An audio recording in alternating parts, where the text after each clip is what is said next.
31 in December. That buzzing sound overhead? It's a drone. Some cities in the US are looking to drone technology to help enforce social distancing measures, but it may come at the cost of personal privacy.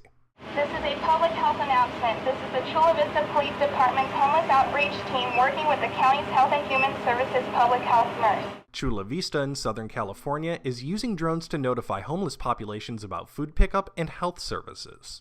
Westport, Connecticut tested a drone program too. Its police department teamed up with Dragonfly Inc. to equip its fleet with specialized sensors and computer vision systems that can show whether someone is breaking social distancing rules. These drones have deep learning systems that can reportedly tell when someone is exhibiting COVID-19 symptoms like fever from up to 190 feet away, and detect when someone in a crowd is coughing or sneezing. And police departments in countries like France, India, and Mexico are fighting COVID-19 with drones too.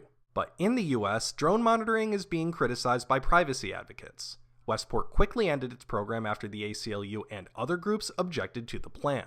ACLU of Connecticut Executive Director David McGuire said part of the problem with the program was that it never made clear to the public what, if any, data would be collected. This was just kind of thrust upon the community. As far as we saw, very little thought about what they're going to do with this data.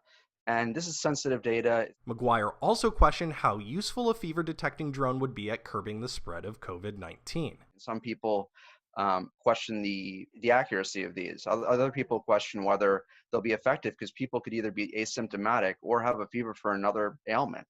So really, are we needing this? Is it going to really help us? With high-tech surveillance under review, for now, police departments are using drones to survey public areas and relay messages reminding people to practice social distancing. What we believe is that the government ought to be focusing on testing and treatment for COVID first, not necessarily in technologies like this. Tyler Adkisson, Newsy, Chicago.